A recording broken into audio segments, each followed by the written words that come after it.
Good morning, good afternoon, and good evening, Comp 2 students. So you're going to be reading Eichmann in Jerusalem by Hannah Arendt for your evaluation paper. You're specifically going to be reading Duties of a Law-Abiding Citizen, Chapter 8. This is a great chapter to actually evaluate because you're evaluating his argument that he's making, but I wanted to pull up a few things and remind you of a few things to think about while you're thinking about this. We are in a different time than the time that Eichmann was in when this was written and when he was at trial, because Arendt wrote this book while Eichmann was in trial in Jerusalem.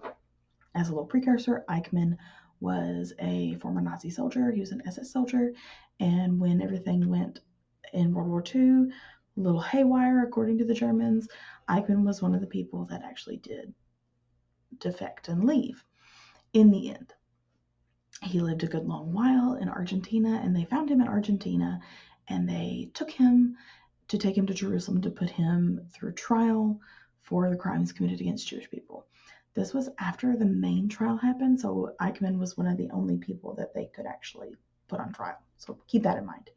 But I want you to also keep in mind while you're reading this about the historical, political, and cultural happenings that were going on when you're reading about Eichmann's argument.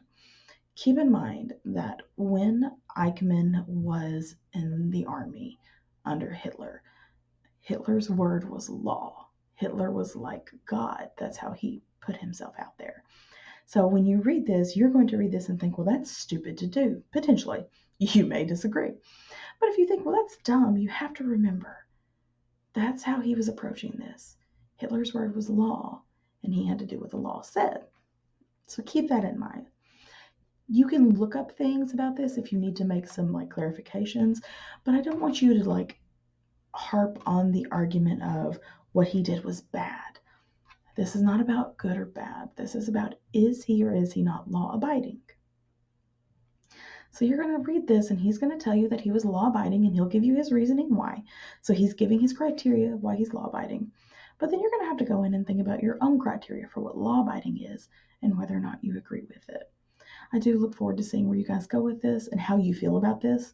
This is a really interesting reading to see someone try to make the argument that they did no wrong.